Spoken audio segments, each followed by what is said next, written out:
Today, we're going to tone down the exhaust on this 670cc Predator powered Renault, and we're going to attempt to tune the carburetor, plus we'll check the fuel economy, and we're going to do some performance testing. Now, it's a lot to do, so let's get started. If you watched the previous video, well, then you would know this car is very loud and it has an open exhaust system. And like I said, we're going to tone it down a little bit to take the edge off and sort of give the exhaust a nice mellow tone. That way we can drive the car around town and not upset a lot of folks.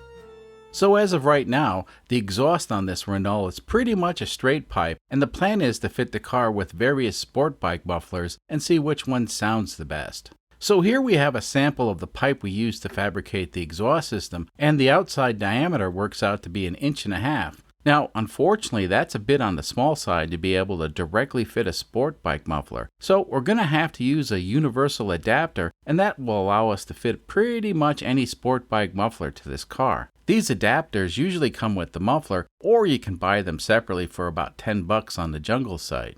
So before we can evaluate what muffler sounds the best, we need to fabricate a section of pipe that we can fit to the car. The good news is, the exhaust system on the car was built with a splice joint right here, and all we need to do is remove this pipe and install our newly constructed adapter pipe. So let's go ahead and build the adapter.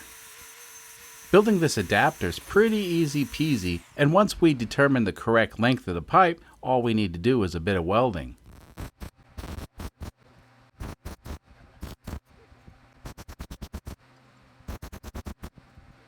Now, these slip-on sport bike mufflers are not clamped to the exhaust system. Nope, instead they're attached with springs. So, we're going to need to weld some thingies for the springs to attach to. Now, these thingies can be difficult to hold in place while welding, so the trick is to use a zip tie to hold it in place temporarily. The zip tie will hold just long enough for you to make your first tack weld, and then it will melt and fall away. Fast forward a bit and we have the completed pipe, so let's get this show started. We have a bunch of mufflers that we need to try out, and we'll look at each muffler in a moment, but first let's talk about this guy. So this is the muffler that came with the 670cc engine. Now it's pretty big and it's fairly quiet, but it steals horsepower from the engine, so obviously we're not going to be using this one. Now let's go ahead and take a look at the other mufflers. This muffler is of course a cheap import that I got on the Jungle site. Now this one has a decibel reducer, as do all the other mufflers, which is nice, but we ain't going to be using this feature on any of the mufflers. We want to find out what muffler gives the best sound without introducing any back pressure to the exhaust system. So this thingy is a nice feature, but it's not something we're interested in, and that's because this will reduce the already limited power that this engine can develop. This muffler was cheap, and of course it's not really made from carbon fiber, so apparently real carbon fiber isn't any good for submarines, and fake carbon fiber is, well, it's just fake. And finally we have Old Reliable. I bought this a few years ago on eBay. As I recall, it was fairly expensive. This muffler was previously used on a 212cc engine that we put in a Honda Insight.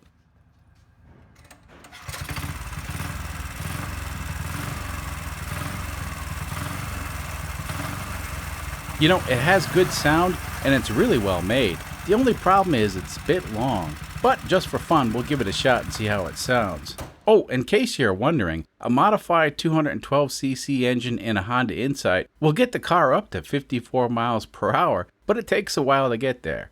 Thankfully, we've gotten past the 212cc engines. Anyway, let me install this exhaust adapter onto the car and we can start making some noise. Okay, so this part of the video may be a bit loud, and I can't really do much about that because we need to hear what each muffler sounds like. So you may have to turn down the volume a bit. Now, here's the other problem. The camera I'm using has AGC, which stands for Automatic Gain Control, and it can't be disabled. So I'm not sure how that'll affect the true audio sound, but it may, so keep that in mind. Alright, let's hear the raw sound of the engine without any muffler.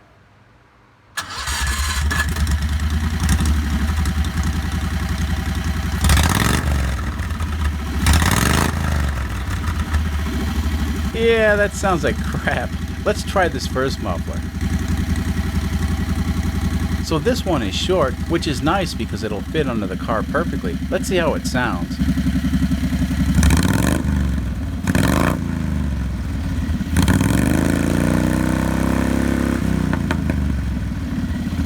Meh, that's not the sound I was looking for. Let's try this stupid looking muffler.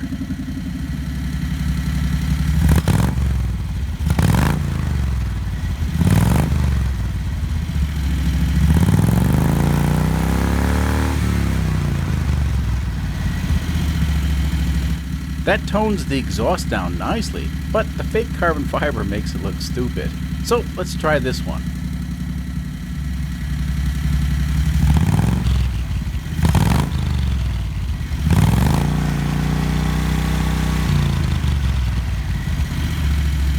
Okay, I actually like this one, and it doesn't look so bad. The only problem is it's a bit too long and won't fit under the car.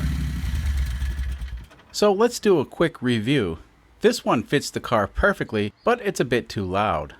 This one sounds decent, but it looks stupid, and it's a bit on the long side.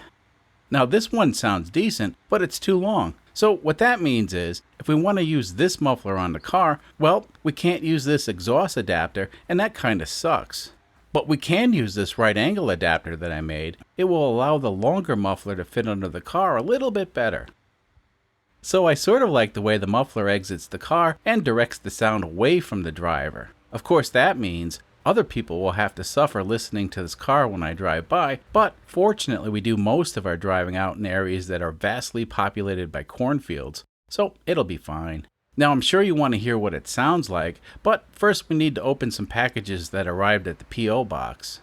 Alright, well, we have 2 packages today, and I have to apologize to whoever sent this one. Well, it's been sitting on my desk for a few weeks. Oh, it's a mega helping of cashews. Oh my, yeah, that's like a year's supply. Let's see if there's a note.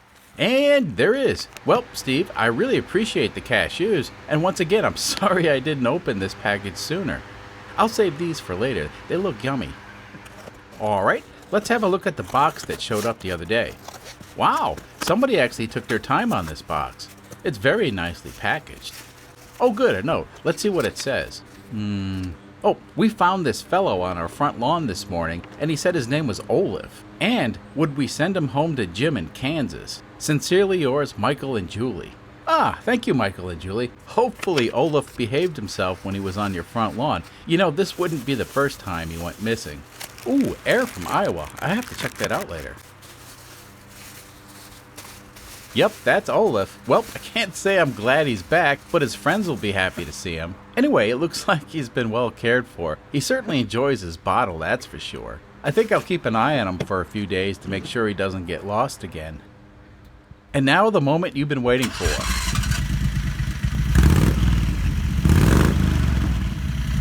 I don't know, I kind of like the way it sounds.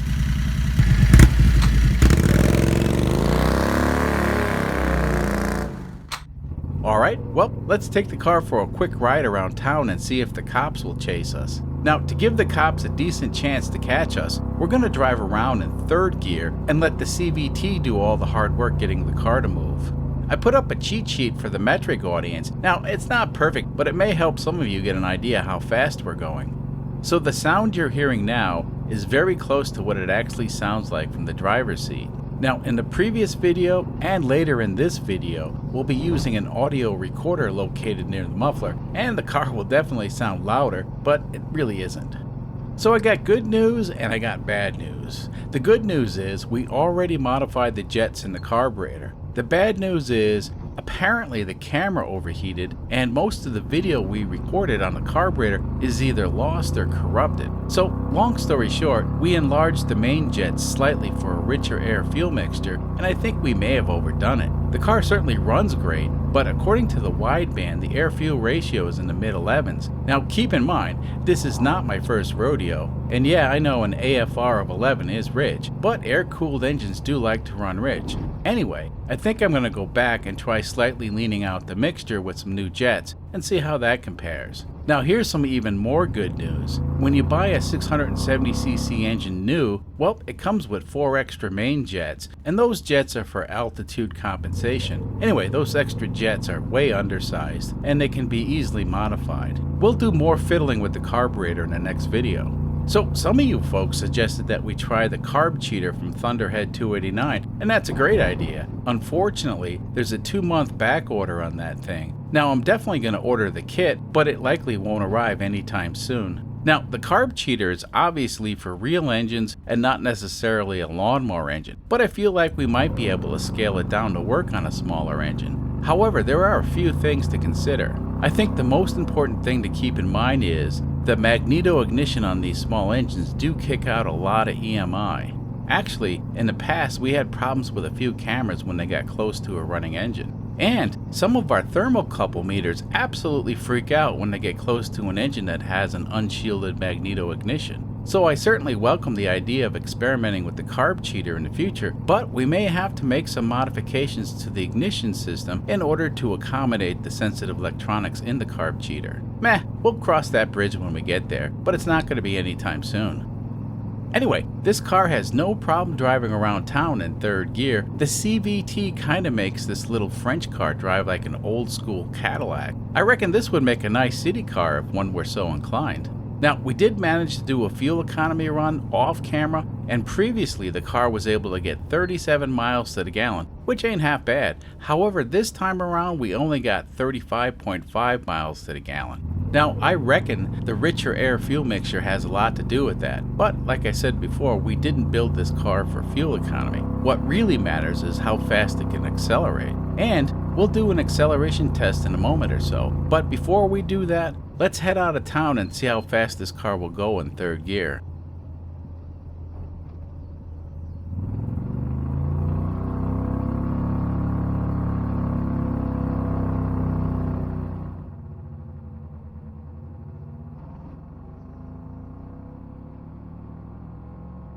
So it looks like it'll go about 55 miles per hour.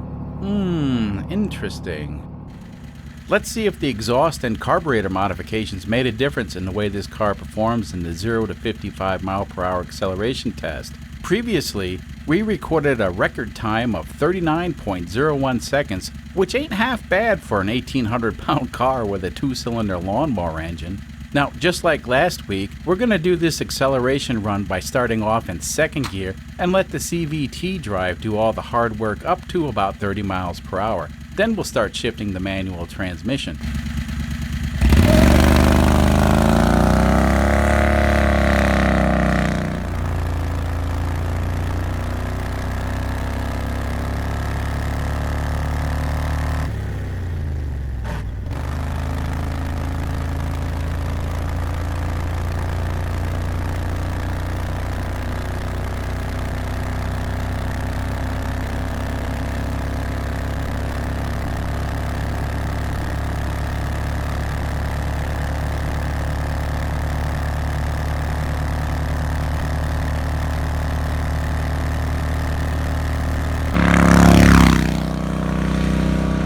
Not too shabby. We shaved 3.4 seconds off the 0 to 55, so we must be doing something half right. Now let's try that again, but this time we're going to start off in 3rd gear.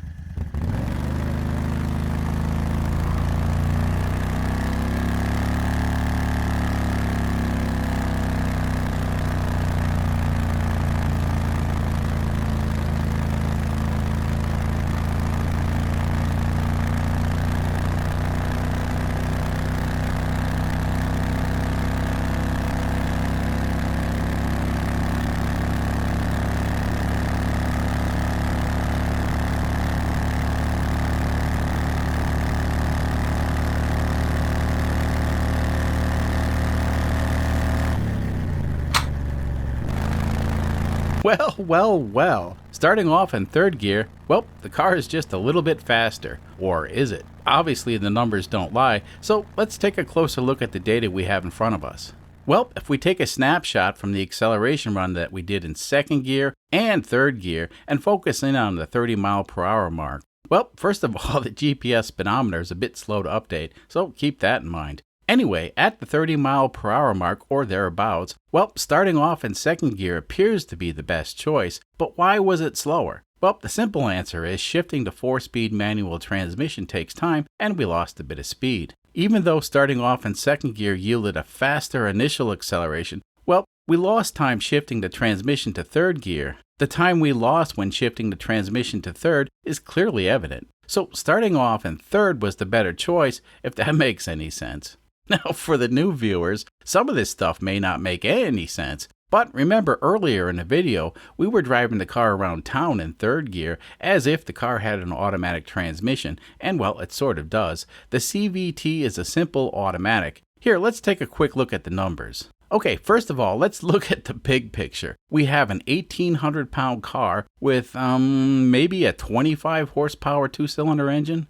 So moving an 1,800-pound car is a lot to ask from that little engine, so keep that in mind. Anyway, to simplify the installation of the Predator engine, we use the CVT type drive system, and like I said, that simplifies the way the engine connects to the transmission. Now, as a bonus, the CVT drive is also a gear ratio multiplier. Actually, this CVT is a variable multiplier, so in its extreme position, it can multiply the gear ratio by as much as 2.43 to 1. And as the engine speeds up, the ratio of the CVT changes from 2.43 to 1 to 1 to 1.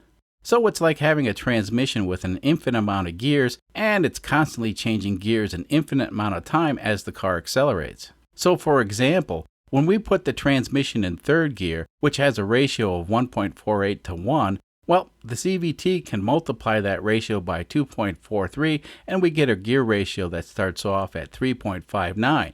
And when the CVT is done going through its infinite amount of ratios, we end up with a final ratio of 1.48 to 1, which is the ratio of third gear without any multiplier. If you noticed, with the transmission in third gear and with the CVT multiplying the ratios, well, the numbers are about the same as just putting the car in first gear. However, by starting off in third, we didn't have to shift gears during the acceleration run. And that's both a good thing and a bad thing about the CVT, because shifting this Renault transmission with the CVT takes a bit of practice. Now, mind you, I drive a manual transmission equipped car every day, and I literally have hundreds and thousands of miles experience shifting a manual transmission without the clutch. But this Renault transmission, it may be a bit worn out. Now, just to be clear to the folks who are not aware a manual transmission can be shifted without the clutch, yep, it's possible, but you do have to use the clutch when starting off in first gear.